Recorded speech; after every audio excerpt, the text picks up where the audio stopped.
first question, which has been asked by Graham, is the SARS modernisation. Sorry, that's not the one.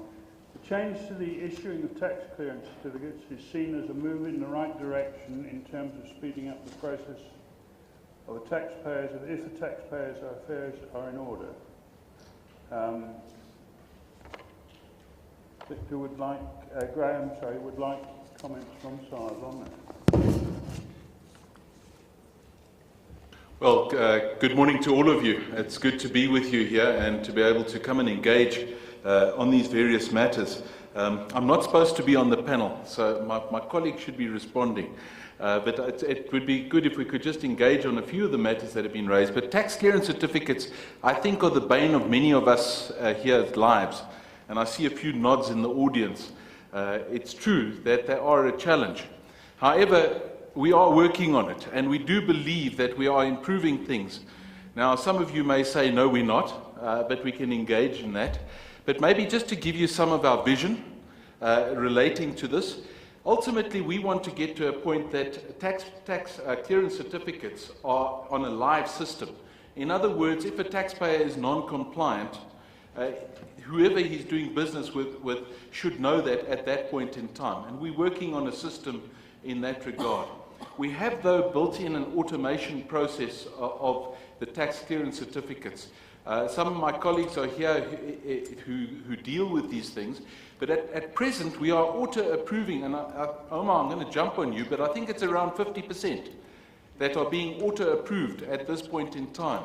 So there's a considerable number when you apply online for tax clearances for good standing or for tender that you will get automatic approval.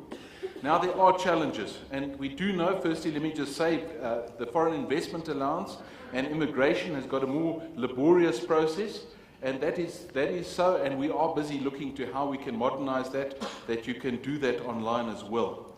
One of the other challenges that we have is as soon as you've got a system approving it, a system is meticulous. It doesn't apply the mindset of an individual and says, oh, well, that typing mistake in the name must have been an accident and make an overruling in that regard. It looks at the facts as the system has it, and it will auto-decline or auto-approve.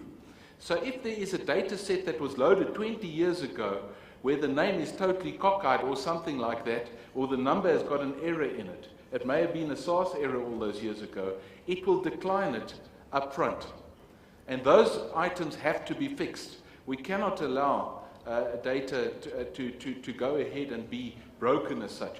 So it's very clearly, Graham, linked to the single registration process, where we want to get the client data up to date and make sure that all the client data is correctly reflected.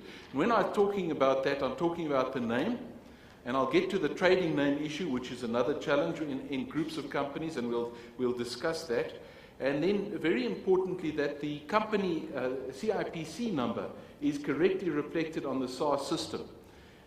In respect of individuals, just to say that there are many, many thousands of people whose ID number on the SARS system does not reflect the current ID number. They ID numbers that date, and I don't even know when the green ID book came forward, but they still reflect the old number. So you're getting TCCs being declined on that basis because the ID number is incorrect. You're also getting tax directors, which is a key one. When the insurance company applies for a lump sum, the ID number doesn't match and it gets rejected. So just bear that in mind.